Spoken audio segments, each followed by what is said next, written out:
High বন্ধুরা, বাংলা ফার্মেসিতে তোমাদের সবাইকে স্বাগতম জানাই। আজকের ভিডিওতে আমরা দেখব ফার্মাকোলজির একটি গুরুত্বপূর্ণ টপিক মাইস্থেনিয়া গ্র্যাভিস।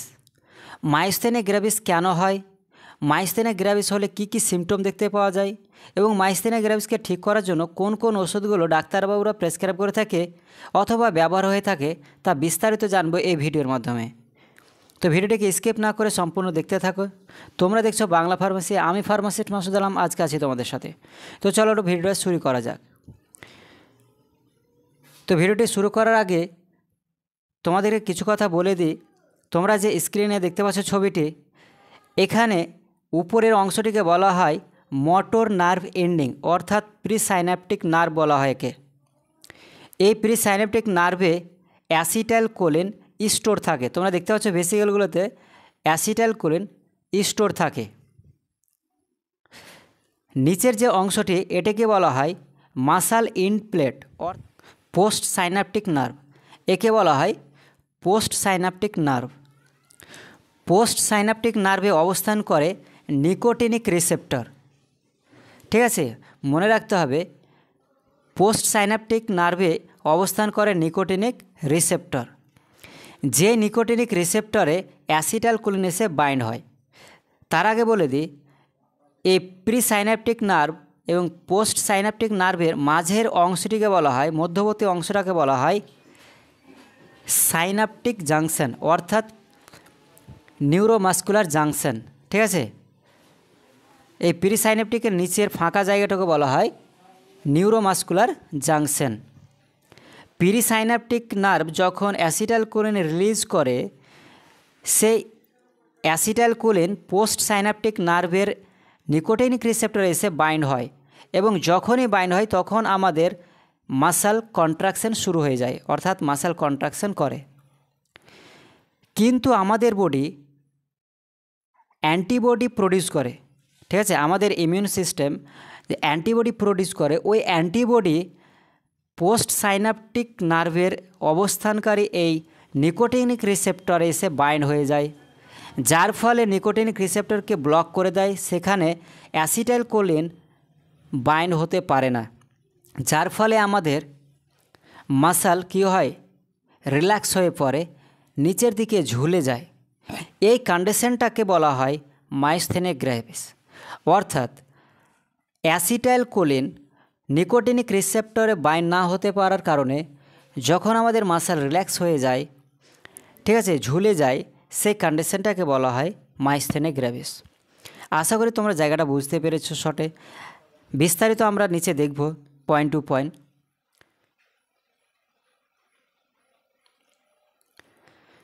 তো আমি যে কথাগুলো বললাম সেখানে তোমরা একটু লক্ষ্য করো, এখানে পয়েন্ট করে আমি লিখে দিয়েছি। প্রথমের উপরের অংশটাকে বলা হয় মোটর নার্ভ এন্ডিং, যেটা বললাম, অথবা প্রিসাইন্যাপটিক নার্ভ। প্রিসাইন্যাপটিক নার্ভে নিউরো ট্রান্সমিটার রিলিজ হয়। ঠিক আছে, নিউরো ট্রান্সমিটার রিলিজ হয় প্রিসাইন্যাপটিক নার্ভ থেকে, যার নাম হচ্ছে অ্যাসিটাইলকোলিন। ওই অ্যাসিটাইলকোলিনের কাজ হচ্ছে হেল্প টু মাসল কন্ট্রাকশন, অর্থাৎ আমাদের মাসলকে কন্ট্রাকশন করতে সাহায্য করে। এছাড়াও নিউরোমাস্কুলার জাংশন, অর্থাৎ প্রিসাইন্যাপটিক নার্ভের ফাঁকা জায়গাটিকে বলা হয় যেখানে অ্যাসিটাইলকোলিন রিলিজ হয়, সেই জায়গাটাকে বলা হয় নিউরোমাস্কুলার জাংশন। এবং যেখানে নিকোটিনিক রিসেপ্টর অবস্থান করে তাকে বলা হয় পোস্ট সাইন্যাপটিক নার্ভ, অর্থাৎ যে পজিশনে এসে অ্যাসিটাইলকোলিন বাইন্ড হয়, ঠিক আছে, তাকে বলা হয় পোস্ট সাইন্যাপটিক নার্ভ। তোমরা এখানে পিকচারটা দেখে নাও যে মাইস্থেনিয়া গ্র্যাভিসে প্যাশেন্টের কন্ডিশনটা কীরকম দেখতে লাগে। ঠিক আছে, বা দেখলে তোমরা চিনতে পারবে। দেখতে পাচ্ছ ফেসটা যে মাসল কী হয়েছে, রিল্যাক্সের কারণে ঝুলে গেছে, অর্থাৎ কম বয়সের মানুষকে বৃদ্ধ মনে হবে এরকম, অর্থাৎ তার মুভমেন্ট কমে যাবে। ঠিক আছে, চলো এবার দেখে নিই মাইস্থেনিয়া গ্র্যাভিস পয়েন্ট টু পয়েন্ট ফার্মাকোলজির অ্যাকর্ডিং। মাইস্থেনিয়া গ্র্যাভিস যেটা হচ্ছে অটো ইমিউন ডিসঅর্ডার। ঠিক আছে, 1 নম্বর পয়েন্টে লেখা আছে myasthenia gravis is an autoimmune disorder. এটা হচ্ছে অটো ইমিউন ডিসঅর্ডার, অর্থাৎ ইমিউন সিস্টেম অ্যান্টিবডি প্রোডাকশনের কারণে অ্যান্টিবডি আমাদের সেই পোস্ট সাইনাপটিক নার্ভের নিকোটিনিক রিসেপ্টরকে ব্লক করে দেয়। ঠিক আছে, এই ইমিউন সিস্টেমের কারণেই হয়ে থাকে। ঠিক আছে, যার কারণে তাকে বলা হয় মাইস্থেনিয়া, যাকে বলা হয় অটো ইমিউন ডিসঅর্ডার। ঠিক আছে, ইমিউন সিস্টেমের এই অ্যান্টিবডি প্রোডাকশনের ফলে যে কন্ডিশনটা ঘটে থাকে, যার কারণে তাকে বলা হয় immune disorder, auto immune disorder. 2 number point, affecting about 1 in 10,000 population, অর্থাৎ কোনো জায়গাতে 10,000 লোক থাকলে একজনকে হওয়ার চান্স। ঠিক আছে, এটা বোঝাচ্ছে এর মানে, অর্থাৎ 10,000 লোকের মধ্যে একজনকে খুঁজে পাওয়া যায় এরকম patient. 3 number point, antibody direct bind with the nicotinic receptor, অর্থাৎ আমাদের যে অ্যান্টিবডি সেটা নিকোটিনিক রিসেপ্টরে বাইন্ড হয়ে যায়। ঠিক আছে, যার ফলে মাসল রিল্যাক্স হয়ে যায়, কন্ট্রাকশন করতে পারে না। ঠিক আছে, এবং অ্যান্টিবডি যেহেতু নিকোটিন রিসেপ্টরকে বাইন্ড করে নেয়, ঠিক আছে, সে তার জায়গাকে ফিল করে দেয়, ফলে অ্যাসিটাইলকোলিন বাইন্ড হতে পারে না, অর্থাৎ নিকোটিন রিসেপ্টরের সংখ্যাকে কমিয়ে দেয়। এবার দেখে নেব 4 নম্বর পয়েন্টে যেটা লিখেছি, যেটা বললাম যে নিকোটিন রিসেপ্টর, ঠিক আছে, সংখ্যা কমে যায়। অ্যাসিটাইলকোলিনের জন্য নিকোটিন রিসেপ্টরের সংখ্যা কমে যায় তুলনামূলকভাবে। নর্মাল অবস্থায় যত সংখ্যক অ্যাসিটাইলকোলিন যত সংখ্যক রিসেপ্টরের সাথে বাইন্ড হচ্ছিল, সেই সংখ্যক রিসেপ্টরের সাথে আর বাইন্ড হতে পারছে না। 5 নম্বর পয়েন্ট হয়েছে স্ট্রাকচারাল ড্যামেজ, অর্থাৎ সেই নিকোটিনিক রিসেপ্টরকে স্ট্রাকচারকে ড্যামেজ করে দেয়। ঠিক আছে, অ্যান্টিবডি বাইন্ড হওয়ার কারণে। এবার সবথেকে মূল পয়েন্ট হচ্ছে যেটা, যে আমাদের যে মাইস্থেনিয়া গ্রাভিস যদি কোনো প্যাশেন্টকে হয়, তো সর্বপ্রথম তার চোখের আশেপাশে যে মাসল সেগুলোতে অ্যাফেক্টেড হয়, অর্থাৎ দেখতে পাওয়া যায়, সেই মাসলগুলো রিল্যাক্স হয় প্রথমে। ঠিক আছে, তার পরবর্তী ফেসিয়াল, ফ্যারিঞ্জেল মাসল, ঠিক আছে, এগুলো ধীরে ধীরে অ্যাফেক্টেড হতে শুরু করে। সবশেষে লিম্ব এবং রেসপিরেটরি মাসল কি হয়, অ্যাফেক্টেড হয়। যখনই রেসপিরেটরি মাসল অ্যাফেক্টেড হবে, তখনই প্যাশেন্টের ডেথ হওয়ার চান্স চলে আসে, অর্থাৎ ডেথ হয়ে যায়। আশা করি তোমরা পয়েন্টগুলো বুঝতে পেরেছো। আমি যতটা পেরেছি চেষ্টা করেছি। তোমরা কমেন্ট করে জানাবে তোমাদের কেমন লাগলো, এবং ভিডিওটি ভালো লাগলে অবশ্যই তোমরা ভিডিওটিকে লাইক করে দেবে। তো চলো এবার দেখে নেব সিমটমস, সাইন অ্যান্ড সিমটমস, অর্থাৎ লক্ষণ কি দেখতে পাওয়া যাবে। ঠিক আছে, কোনো প্যাশেন্টকে মাইস্থেনিয়া গ্রাভিস হলে কি লক্ষণ দেখতে পাওয়া যায়, চলো দেখে নাও এক এক করে। যেমন রয়েছে উইকনেস, অর্থাৎ শরীর দুর্বল মনে হবে, প্রচণ্ড দুর্বল মনে হবে শরীর হাত। ঠিক আছে, ফ্যাটিক এবং ক্লান্তিবোধ মনে হবে, প্রচণ্ড ক্লান্তিবোধ মনে হবে। ঠিক আছে, মানে শরীরে কোনো শক্তি পাবে না এরকম ফিল হবে।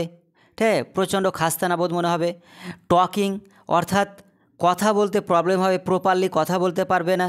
ঠিক আছে, ডিক্রিজ আই মাসল মুভমেন্ট, চোখের যে মাসল রয়েছে চোখের আশেপাশে, সেই মাসলগুলো কী হয়ে যাবে, মুভমেন্ট কমে যাবে। ঠিক, অর্থাৎ কন্ট্রাকশন হবে না। এই সমস্ত কন্ডিশন বা সাইন অ্যান্ড সিমটমগুলো দেখতে পাওয়া যাবে মাইস্থেনিয়া গ্রাভিস প্যাশেন্টের।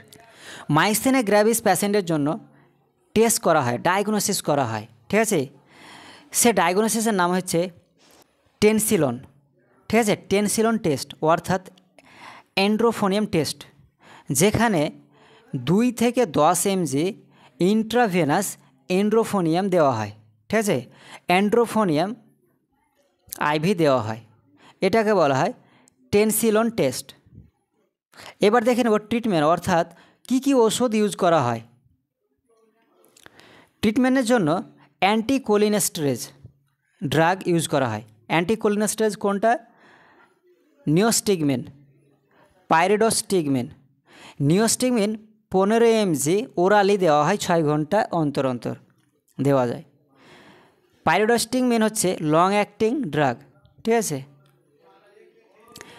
নিওস্টিগমিন পাইরিডোস্টিগমিনের মেকানিজমটা কী, বা সেটা দিলে কি হয়, সেটা দিলে অ্যাসিটাইলকোলিনের যে মেটাবলিজম সেটাকে ইনহিবিট করে দেয়, কমিয়ে দেয়, যার ফলে অ্যাসিটাইলকোলিন লং টাইম সে অ্যাকশন শো করতে পারে। ঠিক আছে, যদি নিওস্টিগমিন পাইরিডোস্টিগমিন দেওয়া হয় তাহলে কি হয়, অ্যাসিটাইলকোলিনের সংখ্যা বেড়ে যায়, যার ফলে নিকোটিনিক রিসেপ্টরের সংখ্যা কমলেও অ্যাসিটাইলকোলিনের সংখ্যা বৃদ্ধি পাওয়ার কারণে লং টাইম একটা দীর্ঘ সময় ধরে কী করতে পারে, অ্যাকশন শো করতে পারে, যার ফলে সিমটোমেটিক্যালি সেটা ট্রিটমেন্ট দেওয়া হয়, অর্থাৎ ঠিক হয়ে যায়, সিমটোমেটিক্যালি ঠিক করতে পারা যায়। এবার অ্যাট্রোপিন দেওয়া হয়, ঠিক আছে। অ্যাসিটাইলকোলিন কী করে, অ্যাসিটাইলকোলিন এনএম রিসেপ্টরে যেমন অ্যাটাক করে অর্থাৎ অ্যাকশন শো করে এতে বাইন্ড হয়ে, অনুরূপভাবে মাসক্যারানিক রিসেপ্টর যে থাকে সেখানেও বাইন্ড হয়ে অ্যাকশন শো করে, কিন্তু এখানে যখন বাইন্ড হয়ে অ্যাকশন শো করবে সেটা তার জন্য সাইড ইফেক্ট হিসেবে দাঁড়াবে। আর যখনই সাইড ইফেক্ট দেখা দেবে এবং সাইড ইফেক্টের জন্য অ্যাট্রোপিন দেওয়া হয় সেটাকে দূর করার জন্য, ঠিক আছে। অর্থাৎ অ্যাসিটাইলকোলিনের সাইড ইফেক্টটাকে রুখতে অ্যাট্রোপিন দেওয়া হয়। এছাড়াও প্রেডনিসোলোন অর্থাৎ কর্টিকোস্টেরয়েড ড্রাগ প্রেডনিসোলোন ইউজ করা হয়। প্রেডনিসোলোনের সাথে সাথে অ্যাজেথাইওপ্রিন ডেরিভেটিভ সাইক্লোফসফেট ইউজ করা হয়, কারণ প্রেডনিসোলোনের সাইড ইফেক্ট হচ্ছে ক্যাসিং সিনড্রোম, ঠিক আছে। এই ক্যাসিং সিনড্রোমকে রুখতে সাইক্লোফসফেট ইউজ করা হয়। সাইক্লোফসফেট ইউজ করলে এই যে ক্যাসিং সিনড্রোম সেটা সাইড ইফেক্টটিকে নষ্ট করার জন্য, প্রিভেন্ট করার জন্য আমাদের এই সাইক্লোফসফেট দেওয়া হয়। তো এই ছিল ভিডিও মাইস্থেনিয়া গ্রেভিসের ওপর। যদি ভিডিওটি ভালো লাগে, ঠিক আছে, তো অবশ্যই তোমার ভিডিওকে লাইক করে দেবে এবং বেশি বেশি করে শেয়ার করবে এবং আমাদের সাথে থাকার জন্য বাংলা ফার্মেসিকে সাবস্ক্রাইব করে দেবে। Thank you.